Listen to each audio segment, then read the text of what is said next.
Well, I am so glad that you're joining me today.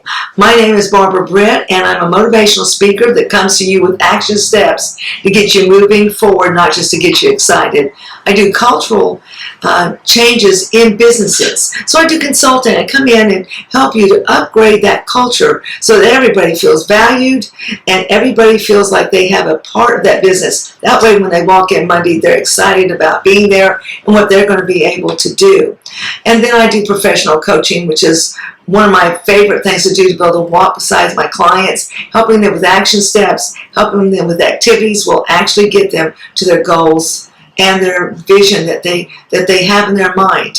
So again, Barbara Britt, I'm so glad you're joining me, and today we're going to talk about self-accountability. Oh yeah, I'm going to tell you what, that's one of the hardest things you can talk about, because we're going to start looking in at ourselves, self-accountability. So I'd like to give you two examples of quotes that really truly talk about self-accountability and what it is. And the first one's by Molière, and it says, "It is not only what we do, but also what we don't do, for which we are accountable." Well, I'm going to tell you what, then that gives you, it's not only what you do, but it's what you don't do as well that you're held accountable for. So, sometimes in our minds we think, well, I didn't say this, or but I'm the accountable one, but I'm not going to accept responsibility. But it's also what you don't do. If you don't do something that you know makes a difference for someone else, or you know it's going to let down the whole team, or even let yourself down. So it's not only what I do, but it's also what I don't do. And the next one is by Catherine Pulsar, and it is, "At the end of the day, we are accountable to ourselves. Our success and our results are what we do." So they're a product. Our success and results are how we hold ourselves accountable. And I love that those are the types of things that we have to start looking back. So your success and your results. So the next time you go to lay blame, well, so-and-so didn't do this, or they, whatever, remember, accountability is what's going to give us the success and the results we want. And then the last one's very short, but Stephen Covey, and it says, "Accountability breeds responsibility." Again, I love that. You can't have accountability without responsibility, and you can't have responsibility without holding yourself you're actionable for what you did. And that's one of your action steps that you have to be able to do and see and experience. So again, we're talking about self-accountability. And let's go over some things like, what it is. It means that you are responsible for your choices and your actions. For my choices and my actions. Remember, we were born with dominion over everything. That's our thoughts, our voices, how we use those, our action steps. We are responsible for that. It's wonderful to have that dominion, but with it becomes responsibility. So your first and your last line of defense is for your integrity. Because if you're not using responsibility and accountability, your integrity, you wouldn't have it. You're right. You're going to find yourself lacking in integrity. Not only will you find yourself that way, but others will as well. And then they will have difficulty in knowing, liking, and trusting you.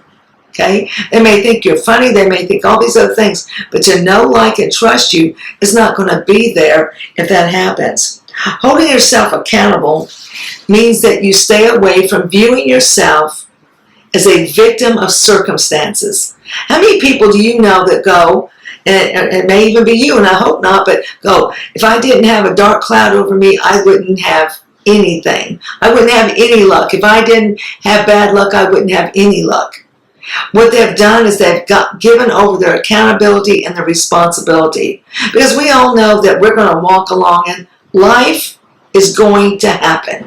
Right? It's just going to happen. We didn't plan to get mugged or get robbed. We didn't plan for these different things, but it happens. But to let ourselves just let circumstances control us, let's think about our accountability and our responsibility. So the first thing you can do is know your role. What role are you playing in your family, in your your community, your church, your business, whatever you're with, what is your role? And are you meeting that role? So if I accept something, one of the first things I want to know is what is going to be my accountability for my time, for my resources, for my energy?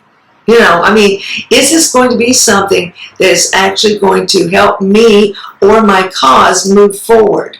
So know my role. And then when I know it, either accept it or don't. Either accept it or don't. And you need to be okay with that. I'm not going to accept that position because of thus and so. I'm not going to accept whatever, but know your role. And then be honest. Set pride aside.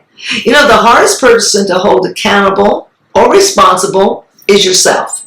It's just something that we have a hard time doing. We're humans, but I want you to set yourself and ask yourself these two questions. Have I been there? Have I been there for other people? Because that is so super important. Have I been there for other people? And then have I shown up? Have I shown up? And you know what? I can show up at an event. I can show up at my friend's house that is in need of me. I can show up at the office. And you know and I know I'm not really there. My body's here. But my mind and my effort and my energy and my power and my capabilities are not there. Right? They're just not there. Have I shown up? You have to be honest with yourself about that.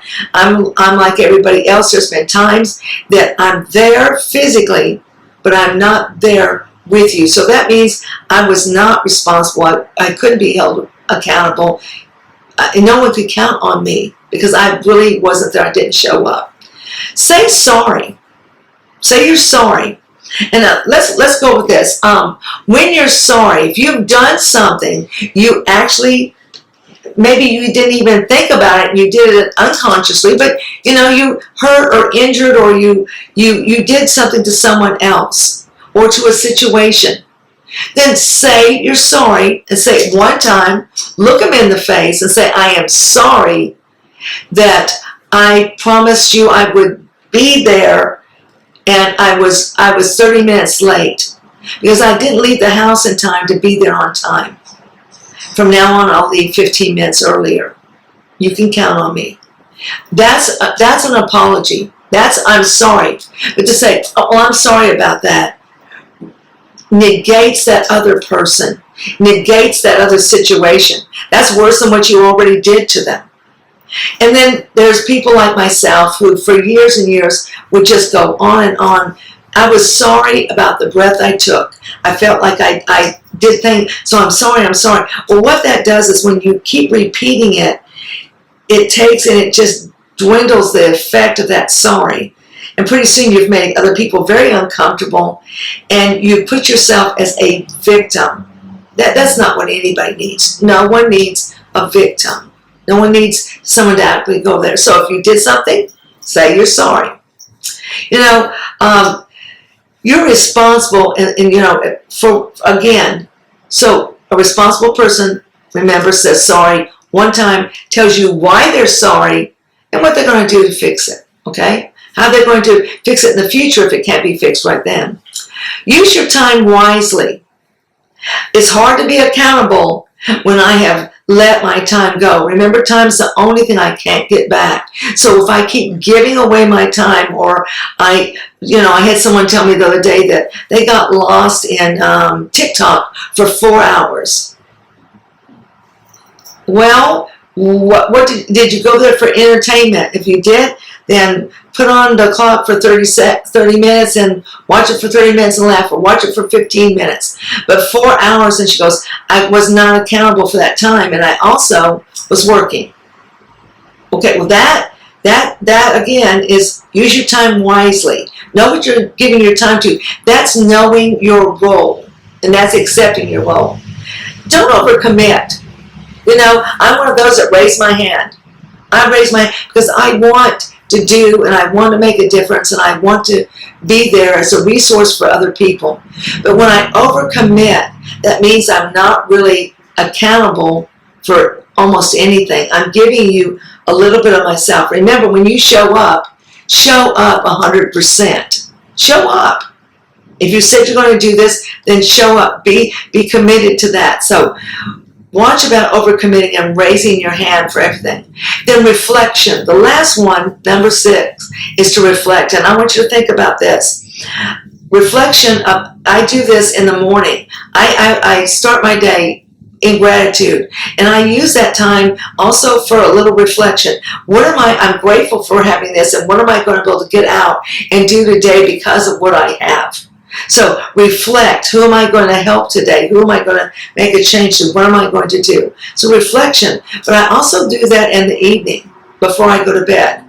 Again, in gratitude for my day, for having the ability to have this day, for being able to meet different people, to be able to make a difference for different people. But I also use that time to reflect. Was I using my time wisely? Was I saying I'm sorry? Was I being honest, setting my pride away? Did I know my role? It doesn't take a long time, but when you set yourself on that course, then you're going to be accountable for yourself. You're going to be responsible. Why is accountability so important? Well, if I don't set myself accountable, I surely can't set anybody else accountable. And what it does is it teaches me and them to know their value. Knowing my value is important. Not apologizing for my value, my skills, my giftedness. You know, when you value something, then you put more effort into it. You put more resources into it. You become the better side of you. So think about doing that. And then it says, when done right, the last thing, accountability can increase the people you're around, your family, your team members, your church members, your community leaders.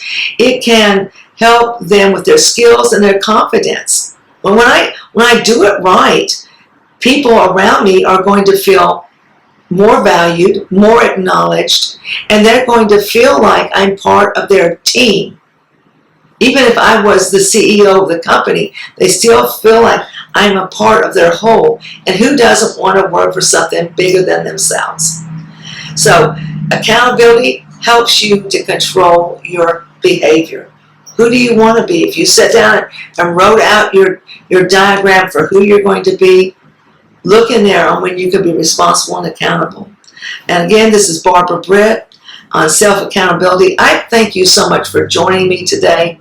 And if you'd like more information, you can always go to my website, barbarabritt.com, and I will tell you what accountability and different programs to help you along are there. And it's been my privilege to be with you today. So thank you so much for joining me.